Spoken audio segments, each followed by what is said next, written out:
Hello, Flat Earth researchers, debaters and debunkers.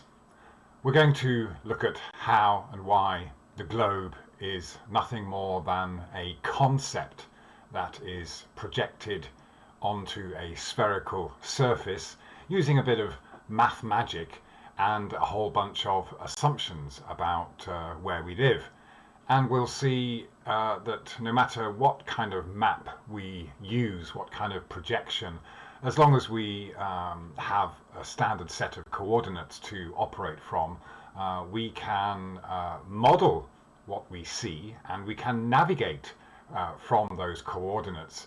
But they in no way dictate the shape, size, dimensions and any alleged movement of the Earth or its relationship with the sun, the moon and the stars and all the other explanations that we are given to go with the very predictive nature of being able to observe when and where we might see something like the sun. So here we have an image showing the summer solstice, the equinox and winter solstice positions of the sun. I'm assuming this is seen from the UK. And what we have to look at here is the fact that we are looking at degrees. 77 degrees is obviously quite high in the sky for the summer solstice. The equinox is there, 53 degrees, and the winter solstice is 30 degrees. So, as we all know, the sun is very low in the sky during the winter and very high in the sky during the summer. Of course, and we also are aware that the supposed cause of this is because the Earth is a spinning globe with an axial tilt and going around the sun, and we have this axis of rotation looking up at Polaris and all that. We're all very familiar with that, and no doubt this the comments under this video will also be from people who will try to re-educate this silly flat earther on the things that we already are very well aware of, that have been taught and passed off as scientific fact, when in fact we have no actual proof in any way, shape or form that we live on a globe, and the only kind of thing that is presented up as evidence are rotating globes. But what's important here is the fact that we are dealing with degrees, and this is kind of the crux of the issue. So we'll just go to this image here that we're all very familiar with. This is kind of looking down at the North Pole on the alleged spinning globe Earth, and what we can see here is a projection, and the center point here, the North Pole, is the projection for the Northern Hemisphere, and it would usually go as far as the equator, and then we have another projection with a center on the South Pole. And as I've shown in previous videos, just two cutouts of these two azimuth maps that are projected onto the globe will do the job.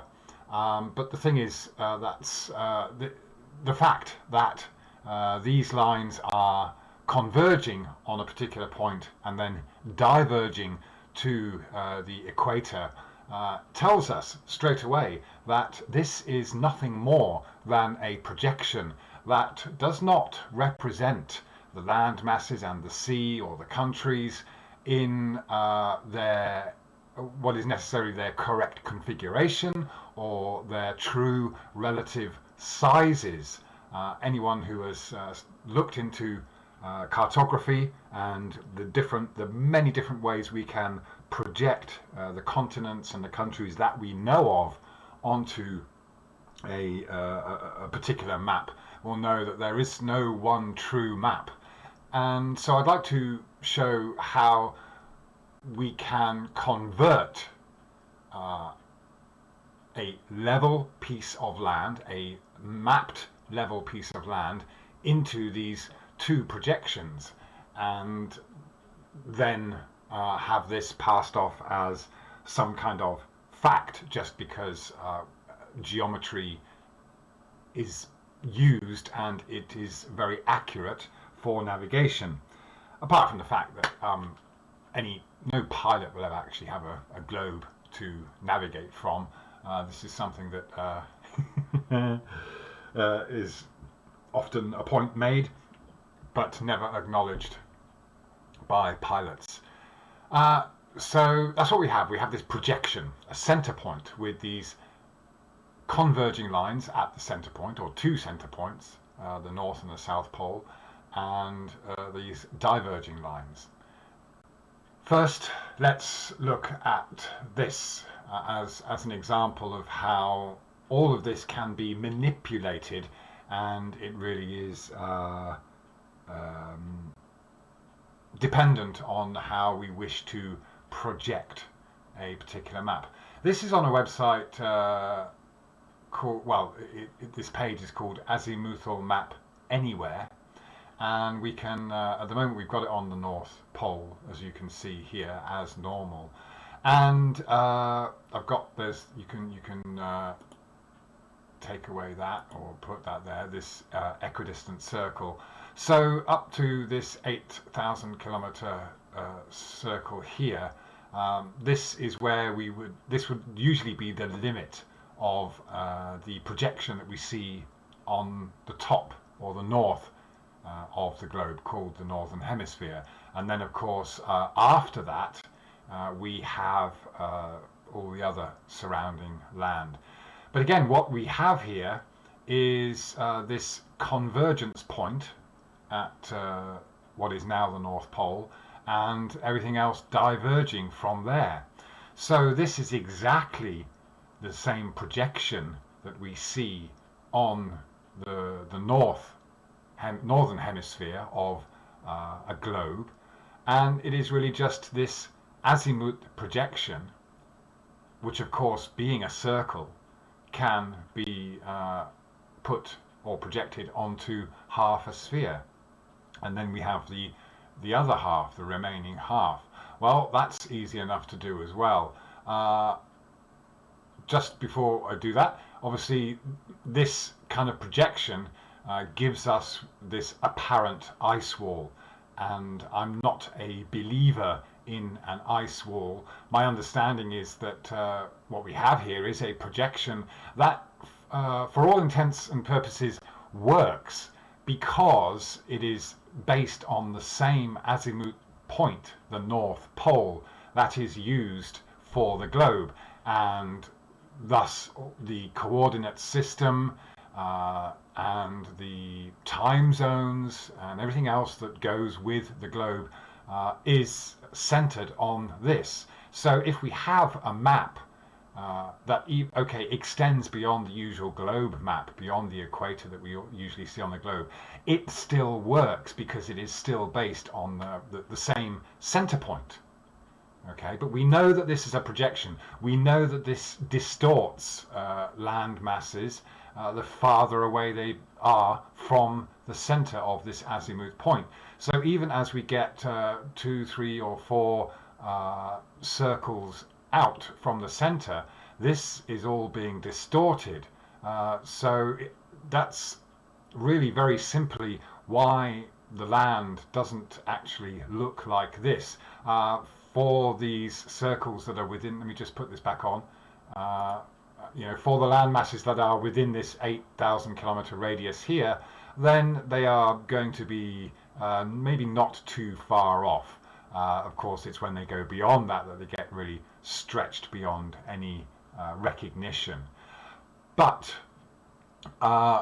again, what's important to kind of keep in mind here is that obviously when we look at a projection like this, if we were to use, if this is a piece of paper, or even on the screen, this square over here, for example, or this rectangle over here, is taking up a lot more space on the paper or on the screen than somewhere over here close to the center. But of course we know that this, for example, this square of landmass in Australia is equivalent to the space taken up by a square here close to the center of our projection. So this of course can be confusing, because if something is traversing this particular area in Australia, it has a greater distance to go on this piece of paper, on this screen, on this map. But in reality, it would traverse this piece of land illustrated within this square in exactly the same time as it would traverse this smaller looking piece of land over here, if going the same speed, of course. It's, you've really got to detach yourself from this projection in order to think about things as they really are, rather than a kind of relative view of how things might be crossing areas on this projection. So straight away, this is just to point out that the fact that these we have a convergence point in the center, and these diverging lines going outwards from the center, and the land and sea, of course, being stretched with those squares, rectangles, whatever you want to call them, that are increasing in size on the projection, shows us that this isn't a true representation of the Earth, even when we only use half of it to put on the top of a globe. So that explained, let's go now to, for example, the what of course is commonly referred to as the South Pole. And here we can see that with this projection, we have Antarctica and South Africa and Australia and South America and New Zealand, all relatively close to each other now, and more like the distances that we see them, of course, on a globe, because this is a projection of the bottom of the globe. But the point of this whole thing is that you can put your azimuth anywhere, and so anywhere you choose can become the center of your world map. And usually the center of your map would be wherever you happen to be yourself.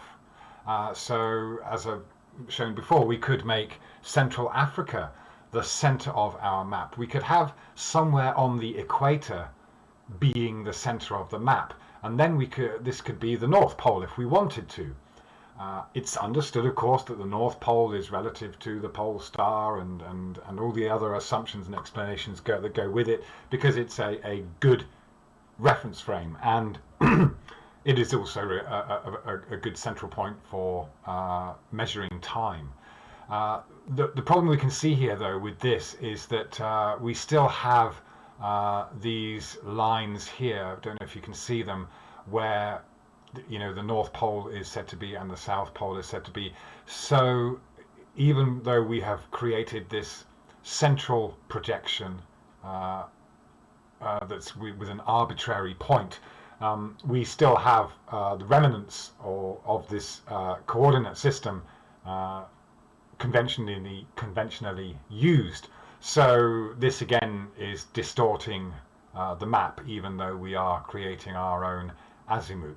So even with this, we cannot really define a new map that has everything in proportion.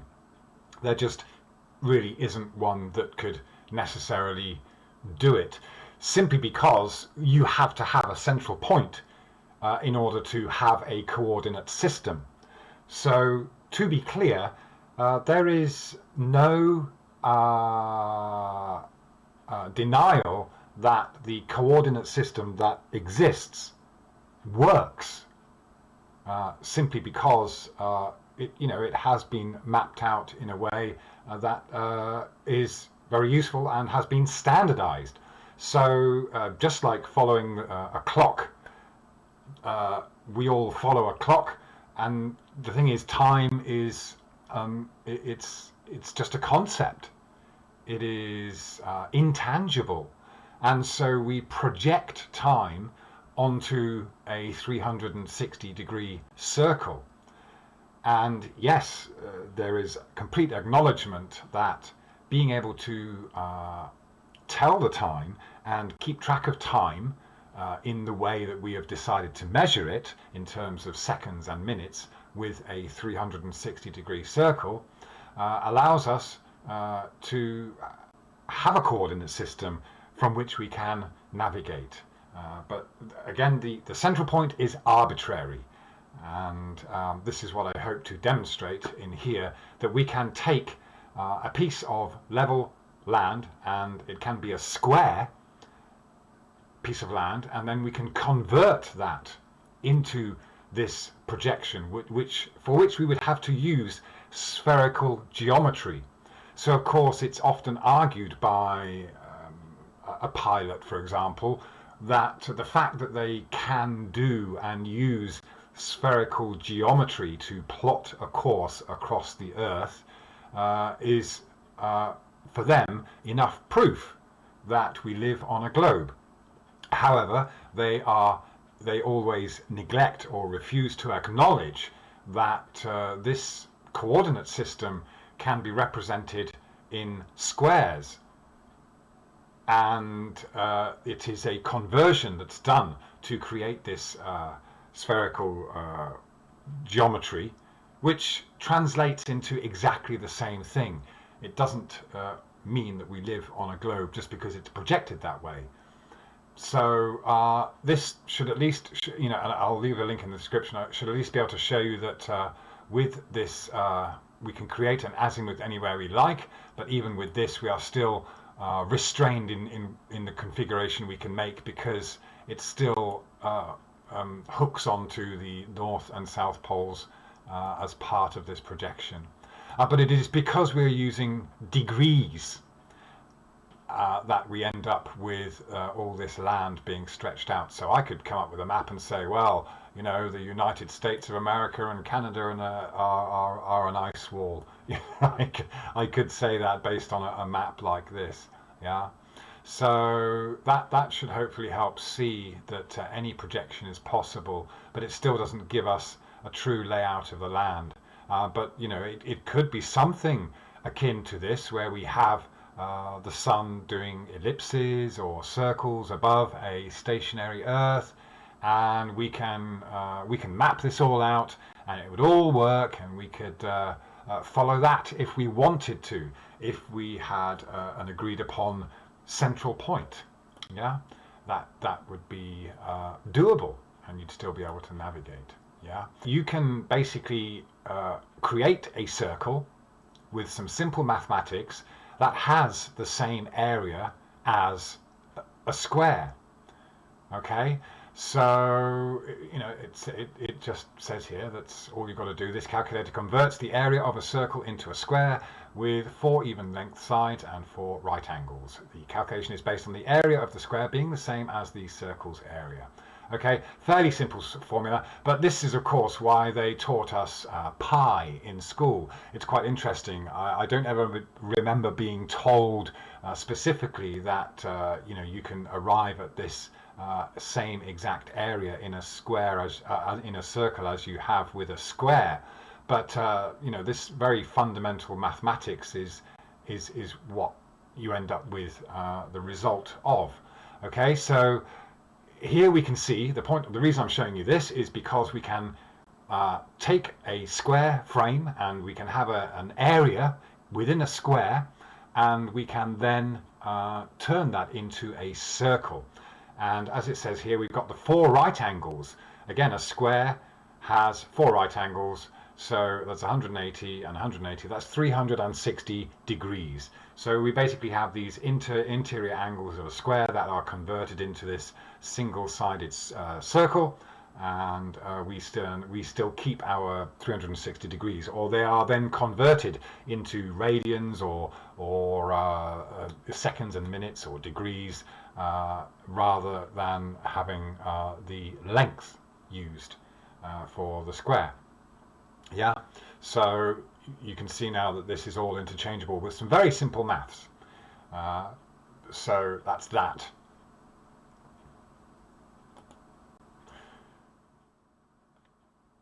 I'll show you this now just to make a point about all of this. This is of course a cube pattern, You can see here we've got the 6 sides of a cube, which we can create from a flat piece of paper. We've all done this as well in school, but it's just to make the point that you know, it's possible to create polygons or 3-dimensional shapes from a flat map or projection of how you want that to be. So that's worth keeping in mind there. What I'd like to do now is go over to this. So what I've done here is basically created a square frame with a grid on it. So all these points can be coordinates. And so if we imagine a mass, a land mass or sea, and we have just taken this snapshot of part of the land mass. So these are the countries as we know them, and so this is a kind of straight down projection. Worth keeping in mind at this point as well that the moment you change your view, then you know everything does get stretched. The only way to see the Earth or anything is to look directly down upon it, and then we'll see whether there are parallel lines. As soon as we tilt our view, then those parallel lines will appear to converge. So I've shown this before in a video called You've Been Framed. And we all know this from our own personal experience. Looking straight down at parallel lines allows us to see those parallel lines. Looking at an angle towards those parallel lines makes those parallel lines appear to converge. So again, all part of the manipulation of mathematics that's going on between perspective and reality. In reality, we know that parallel lines never converge. So here we have different land masses. They're just different colors. It's all very kind of basic, but it's just to illustrate a point. So we have these grid coordinates, and again, this is something that anyone can go look up. It's done regularly. It's for headings, and you can take headings based on a grid position, use some spherical geometry to turn it into a circle, and that can then be projected onto a sphere. But this is what we start with when it comes to making maps. This is a very standardized way of doing it. So what we can then do with this, I can put a route on here. All right, so let's say this is this red line here is the route of an aircraft going from up here, this country, down to here. So this would do something like it would maybe end up, you know, crossing the equator if we had one in the middle of this piece of Earth here. Remember, again, this would just be a snapshot of what could be much more expansive land, but we're just going to take this and we're going to create our boundaries and our globe projections out of this. So there we have that, this flight route. And what we can also do is, it's kind of fun to do this, we can designate this area up here as our North Pole. What we can then do is, I just need to export this. Okay, so now we have I've exported this as a PNG file, so all those layers that we saw just now have been compressed into one layer. So same image. We've got the flight route here and we've got the North Pole here. So what we can then do with this is we can use some mathematics to create polar coordinates. All right, so what we see here is, let's just go back to this one. Okay, here we have this flight path that was taken from this piece of land here down to this land here, and by converting this with polar coordinates, we now have this curved line going to and from the same place. And of course, what we can see has happened to those grid lines now is we now have a point where those grid lines converge. And just as we saw with the azimuth projections, we have these land masses being stretched as they get further away from the point that we've chosen as our center. And we can see here that those two squares that we'd put across here have now become these here. Now, hopefully without me having to do it, you can see that if we made this top part, this top row here all red, then we would get a red spot in the center. So, you know, going anywhere from outside of the center will take us to this North Pole. So there we have our projection, okay, of the entire frame that we looked at just now, okay. But of course, what we can also do here is, let me just undo that. All right, yeah, back to the standard coordinates. So I want to create two poles. I want to create a north and a south pole. What I will do for now is just I'll fill in these for fun. Just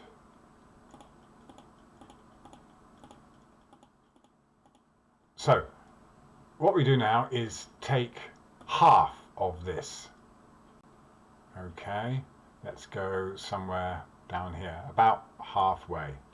All right, and I'm going to copy that, paste it as a new image.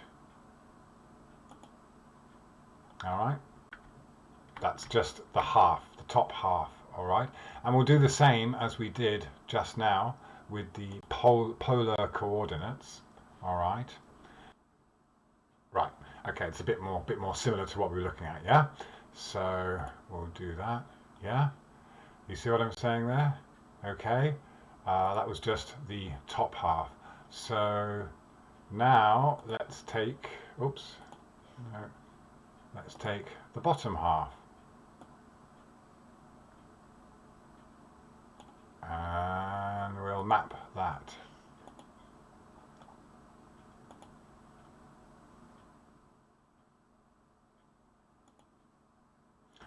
And we'll do the same again. We shall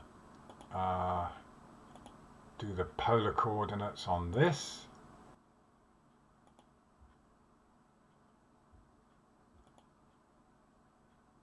Right, okay. Okay, so in this case I had to create the polar coordinate from the bottom. So, but that's what we've ended up with. So here we now have our south pole. All right, so just to be clear, all right, we've taken the top half of this square and we converted it into a North Pole azimuth map, yeah. And you can see that we would then slap that on top of a globe with a bit of cutting out of those lines and whatever. But we've got the, you know, the North Pole coordinates there. And then we took the bottom half of this and we converted it into our South Pole. Yeah. So we can see the flight coming down here. All right. So in my previous video, I showed how you know, you can put these two projections next to each other and rotate them like cogs, and you would then be able to map out a route wherever you wanted to go across the entire Earth. But this is what we have. We have a flat landmass in proportion, and we've taken one half and the other half. We basically divided it into two halves.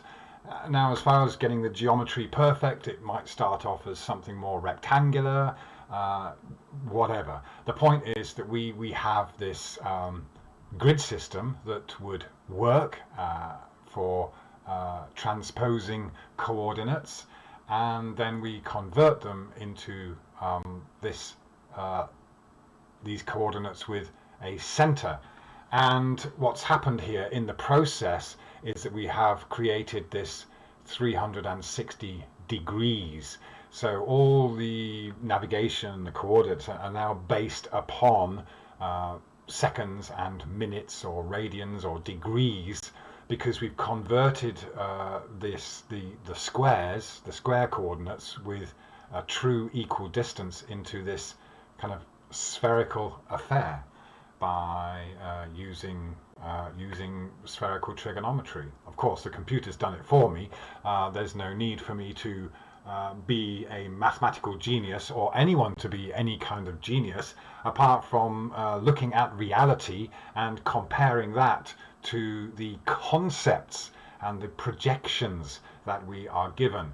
So even so, what we have here is an azimuth projection, just as we looked at earlier on. We chose a north and a south pole for our maps, and we now have two projections that could be put together as a spherical Earth, and we could be told that this is where you live, and you have a north pole up there and a south pole down here, but we're going to project it onto a sphere because we want you to believe that you're living on an Earth that is rotating and going around the sun. Simply because a few hundred years ago, some people in positions of authority decided to change the world's calendar to a Gregorian calendar in order to follow a solar calendar rather than a lunar calendar. And all of this stems from that. We have the various progressions with mathematics and being able to create formula to describe the place in which we live, and would appear to work. So of course someone could use this as a globe map, and they could say, right, well, I'm setting off from this coordinate here to that coordinate here. You can't do that on a flat map. Yes, you can. And even me, this silly flat earther who apparently can't even do grade 3 mathematics, is able to see and do this by himself. And we can all do that ourselves too. We can all look around us and realize that perspective has been converted into this imaginary curve. The physical lay of the land and the water that we see and experience and measure around us is done in a way that is on a level, stationary as far as we can tell, Earth. And it's very, very easy, really, to convert these top-down projections into azimuth projections. And as we saw just now, if we go back to that, the azimuth projection is really just that. It's just a projection. Yeah. So the globe is that. The globe is two azimuth projections slapped together, and it in no way defines the true shape, dimensions, or anything else about our Earth and the Earth's alleged or assumed place in the universe and its relationship with the sun, moon, and stars. There, of course, is a relationship, but to assume that the Earth is another planet is hugely misconceived, and of course works once you have a standardized way of telling the time and you've got the whole world following it. It all seems to work out. So I do urge you to just go and try that yourself. The more you play around with these things, the more it becomes clear on how these conversions can be made. But if I can do it and start off with a simple map like that and turn it into something like that, which still gives us the same coordinates, then no one can tell you that the globe came first and then they mapped it like that. The globe was never a discovery. All that was ever discovered were different ways to project the land that we know of. All right, thank you very much. Click subscribe and the bell icon if you'd like to receive notifications of new videos from Phuket Word.